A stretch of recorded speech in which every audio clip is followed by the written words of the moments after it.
You know the year 1619? Almost every American does. A ship arrives in Virginia, 20 and odd Africans come ashore, and that's the date they put in the textbook. That's where the story's supposed to start. Now I want you to go back further, 175 years further, to a dusty field on the southern coast of Europe on a summer morning in 1444. There are 235 human beings standing in that field. They've been on ships for weeks. Some of them are still children.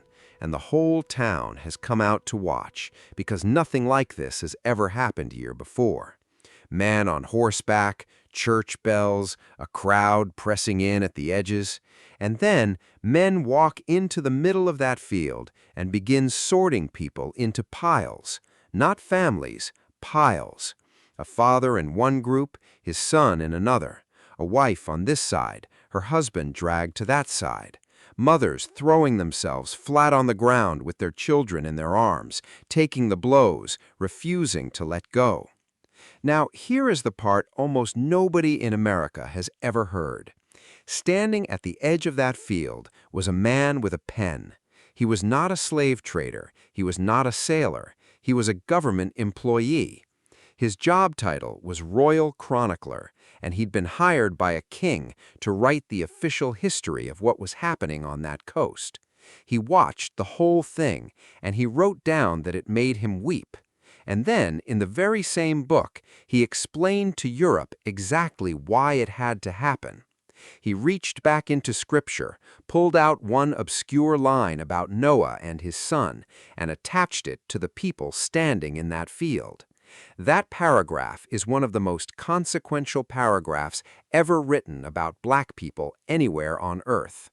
His name was Gomes Eanes de Zurara. The year the book was finished was 1453, and by the time the first chain was ever hammered shut on an American plantation, that label had already been sitting in a royal archive for centuries, waiting. Before we go one step further, I want to know something.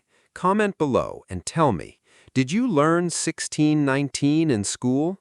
And had you ever, one time, heard the year 1444? I have a feeling I already know the answer.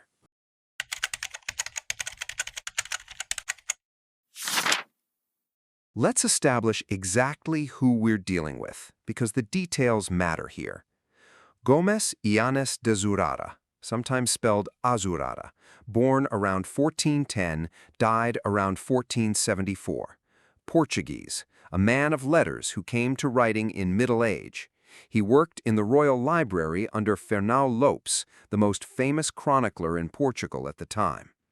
By 1452, he had sole charge of that library, and in June of 1454, the king formally appointed him Keeper of the Royal Archives, the Torre do Tombo, the Tower of Records. Sit with that title for a second, Keeper of the Royal Archives. This man's job was not just to write history. His job was to decide which documents survived, how they were organized, and what future generations would be able to find. He was the memory of a kingdom. And here is something the historians of Portugal have said about him for 200 years. When Zurara went through the old chancellery registers of earlier things and, in his words, reformed them, later archivists were not impressed. One 19th-century Portuguese archivist reviewed the damage and concluded that some of those registers were not reformed at all. They were destroyed. So hold that thought. The man who wrote the label was also the man holding the keys to the file room. Now, around 1452, King Afonso V gave Zurara a commission. Write the story of my uncle. Write the voyages. Write the deeds of Guinea. The uncle was Prince Henry. In English, we call him Henry the Navigator, which is a beautiful name for a man who, as far as we know, barely went anywhere. He was the sponsor. He held the license. He took the cut. And here is the thing modern historians say plainly, so I'll say it plainly too. Zurara was not an independent journalist. He was writing about his employer's family, using his employer's family's recollections for his employer's family's benefit.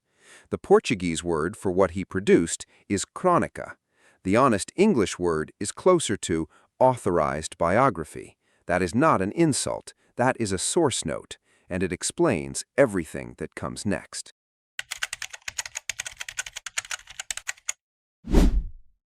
To understand why the label was invented, you have to understand the accounting problem. Prince Henry had been sending ships down the African coast since the 1420s, and for roughly 20 years, those voyages produced very little. Mile after mile of Saharan coastline, no ports, no markets, nothing to sell to investors back home. Then, in the early 1440s, that changed. Ships started coming back with people on board, and suddenly the voyages had a product. In April 1443, a man named Lancarote de Freitas was appointed almoxarif of the town of Lagos. That's a royal customs official, a tax collector, not a romantic figure, just a bureaucrat with connections. And in 1444, Lancarote went to Prince Henry and asked for a license. He and a group of Lagos merchants would fund the ships themselves. Henry would grant permission, and Henry would take his royal fifth of whatever came back. Henry said yes, and according to the Chronicle, he was so pleased that he ordered banners made, each carrying the cross of the Order of Christ, and told them to fly one from every caravel. 6 ships, merchant money, and a crusading flag on the mast. I want you to notice the structure of that because it repeats for the next 400 years. Private investors take the risk, the state takes a percentage, and religion supplies the paint job. Nobody in that arrangement is required to feel guilty because on paper it isn't a business venture at all, it's a mission. But paint needs a wall to stick to, and that is where the writer comes in.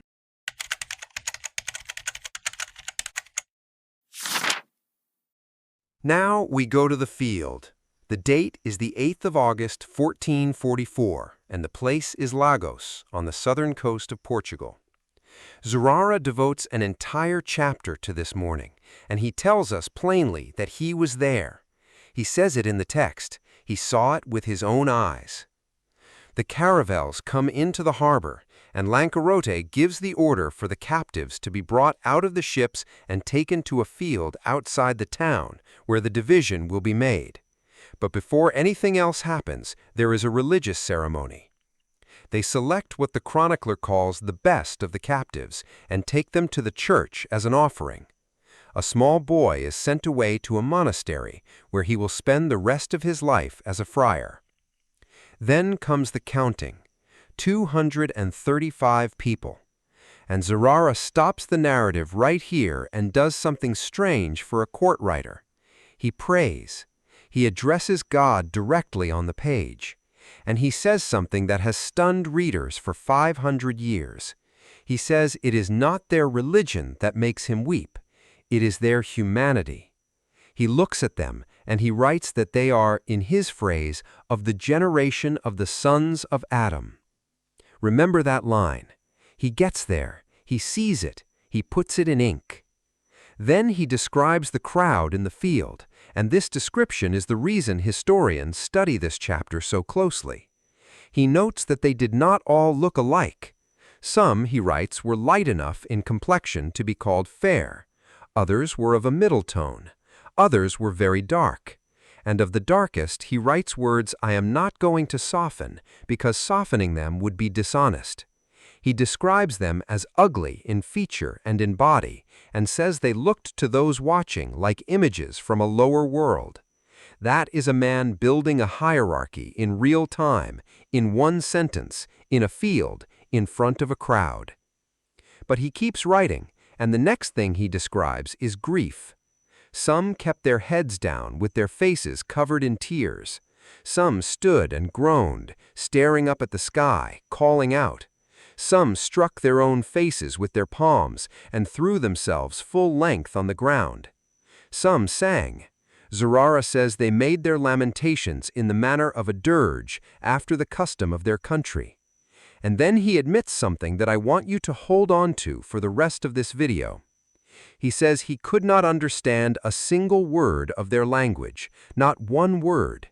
He says only that the sound of it matched their sadness. And then the officials arrive to divide the people into 5 equal parts, because the royal fifth has to come off the top, and a fifth cannot be calculated without cutting the group apart. Fathers from sons, husbands from wives, brothers from brothers. Zurara says no respect was shown to friends or relatives, and that each person fell where the lot took him. And it did not go smoothly. He tells us as fast as they were separated, sons would see their fathers across the field and rush back to them, and mothers grabbed their remaining children, threw themselves on the ground and absorbed the blows rather than be pulled apart. He uses the word toil. It was hard work, he says, to finish that partition. And the prince was there, on horseback, watching. 46 people fell to Henry as his fifth, and Zurara notes approvingly that Henry gave most of them almost immediately as a display of generosity, because in the chronicler's words, his real riches lay in the accomplishment of his purpose.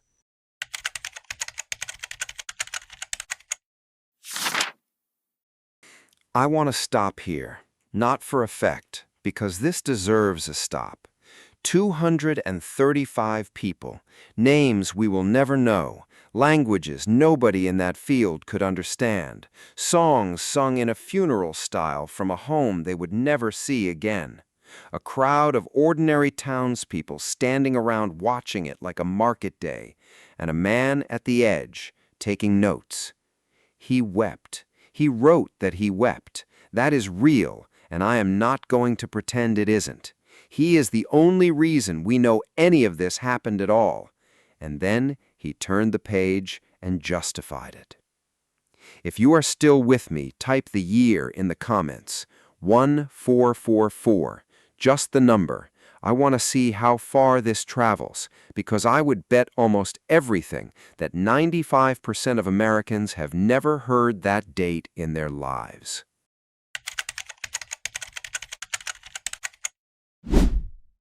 Now we get to the reason this video exists. Somewhere else in that same chronicle, Zurara has to explain something to his European readers that doesn't fit neatly. He is describing populations on that coast, and he notes that some black Africans were already held as slaves by other Africans, and he pauses to explain why. And in explaining why, he writes this sentence. He says he believes it is because of a curse, that after the flood, Noah laid a curse upon his son, and the terms of that curse were that his line should be subject to all the other lines of the world. Read that again slowly, because there is a trick inside it. The trick is that Zurara is not making an argument, he is reporting a fact. He doesn't say, "Here is my theory." He says, "This is the reason, and I believe it." He drops it in the middle of a geography lesson, the way you would mention the weather. He treats it as settled background information that any educated reader already accepts. That is how the most dangerous ideas in history usually travel, not as arguments, as assumptions. And notice what that one line accomplishes structurally. It takes a condition, being enslaved, and converts it into an inheritance. It takes an inheritance and attaches it to a body, to a complexion, to something visible from across a field. And it takes a business transaction funded by merchants in a small port town and turns it into the execution of a divine sentence handed down before recorded history. If the curse is real and ancient, then Lankarat isn't a raider, he's an instrument. Prince Henry isn't a profiteer, he's a deliverer. And the men doing the sorting in that field aren't committing an act, they're carrying out a verdict. Nobody has to feel anything because the paperwork was filed by Noah. Scholars have a phrase for what Zurara does here. They say he links the two curses, blackness and bondage, welded into one thing in one sentence inside an official royal document. And once you weld two things together, most people stop being able to see them as two things.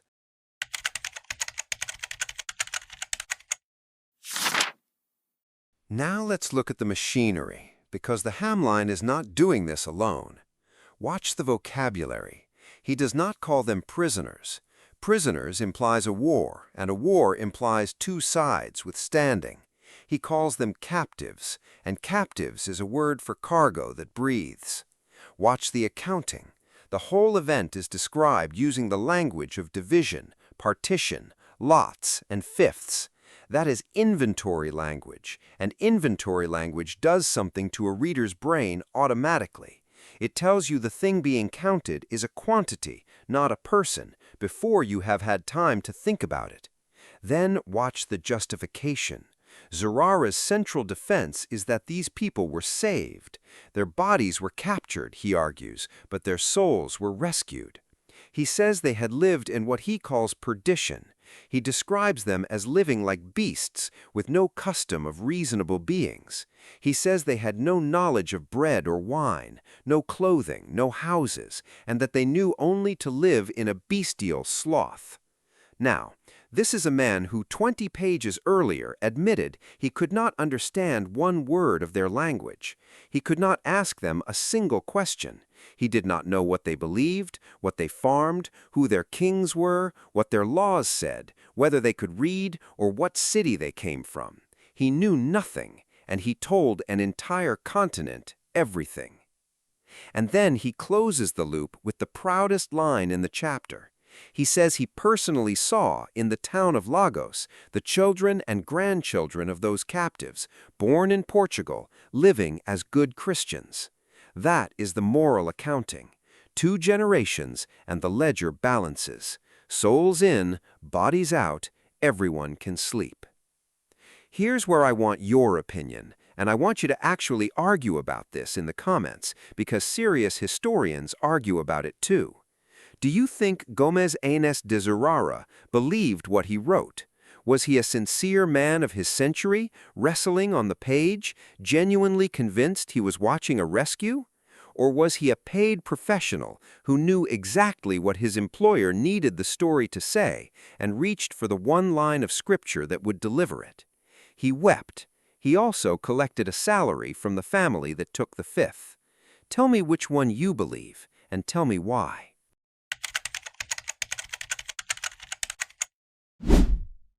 Now here is the part that I think matters most, and it is the part that almost never gets discussed. Forget for a moment what Zurara added to the record. Look at what he removed. Because in 1444, West Africa was not an empty coastline full of unnamed people. That is the picture the Chronicle leaves in a European reader's mind, and that picture is simply false. The Mali Empire still existed, weakened and shrinking, but real, with a history stretching back centuries and a legendary reputation that had reached Cairo and beyond. In the Senegambia region, the Jolof Empire was the dominant power, a confederation, vassal kingdoms, provincial governors, tribute systems, cavalry. When Portuguese ships did push further south into that region, they did not find chaos. They found organized states with armies, and several of those expeditions were beaten badly. This is documented. Portuguese captains died on that coast. And the specific people taken in 1444 were largely from communities on the Mauritanian coast, in the Saharan and Berber world, which is exactly why Zurara describes such a range of complexions in that field. He is looking at a mixed group of people from different societies, speaking different languages, with different histories, and he files all of them under one word. That is the actual crime of the document, not cruelty. Cruelty was everywhere in the 15th century, on every continent, and I am not here to pretend otherwise. The crime is the flattening. Take a coastline full of distinct nations, distinct languages, distinct laws, distinct faiths, distinct royal houses, erase every proper noun, and replace all of it with one theological category. After that, there is no such thing as a Wolof man in a Portuguese record. There is no such thing as a Serer family. There is only a type.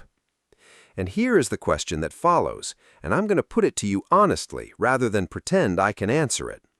If a man who could not understand your language, who never asked your name, who never wrote down your nation, decided in one sentence which son of Noah you descended from, then what exactly was the basis of his conclusion?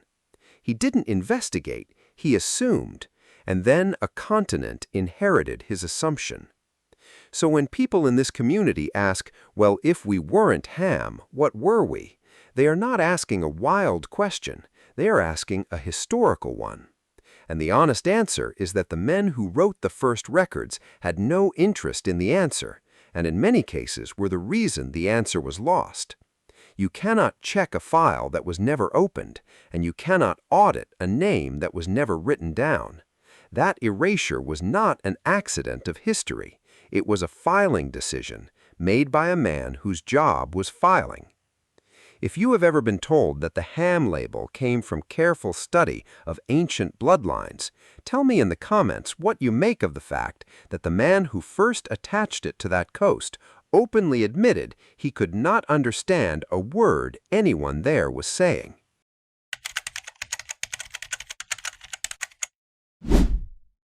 Let's keep our numbers honest, because credibility is the whole game here. At the end of his chronicle, Zurara gives a total. By his own count, the Portuguese voyages from the mid-1430s through the end of the 1440s brought back roughly 927 people. 900, not millions, not yet. By the standards of what came later, that is a rounding error. And that is exactly why this document is so important. The label was not written to explain a system that already existed. In 1453, the system barely existed. There were no plantations, no Middle Passage as we understand it, no Atlantic economy built on it. The justification arrived first. The paperwork was drafted while the operation was still a handful of ships and a merchant consortium in a small port town. And then, once it was written down, it sat there, in an archive, in a royal chronicle, available. In 1445, the Portuguese built a trading post at Arguim, and the operation shifted from raiding to trading, which scaled far better. Over the following decades, the volume grew. Then the Atlantic opened, then the demand became continental, and every generation of men who needed a reason found one already waiting for them, written in an official hand, signed by a kingdom. That is what a template is. You don't have to invent it twice. An English writer in the 1620s reached for the same line about Ham to defend the trade, and he didn't have to think it up. It was already there.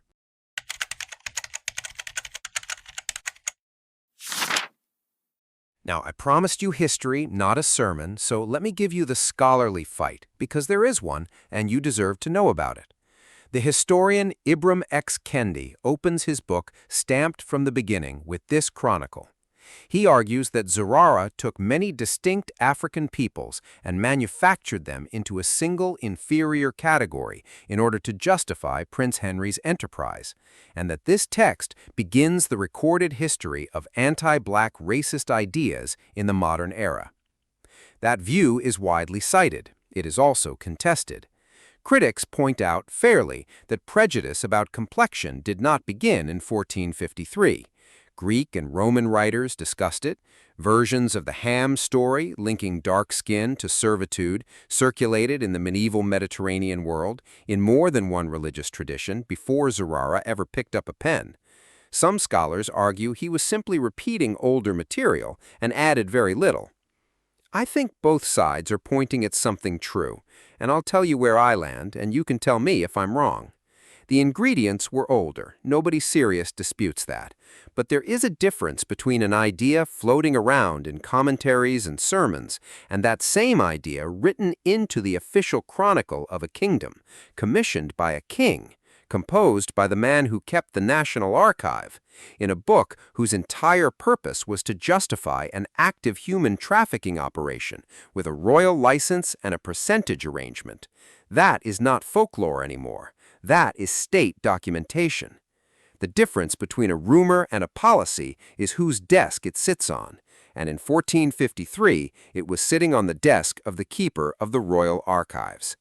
Say what you want about Zurara's inner life. He wept, he prayed, he may have believed every word, but the object he produced is not a diary, it is an instrument.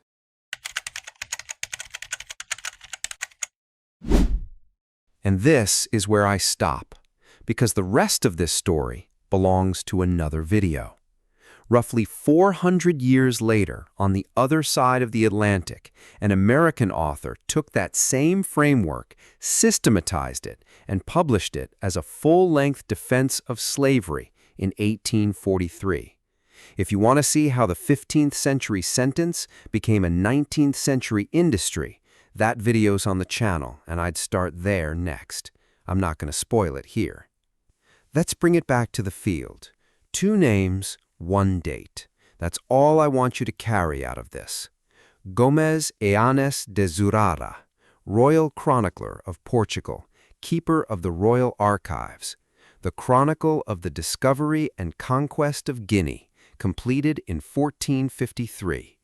And the 8th of August, 1444, in a field outside Lagos, where 235 people were sorted into fifths, while a town watched and a writer took notes. He is the reason we know it happened, and he is the reason it was excused.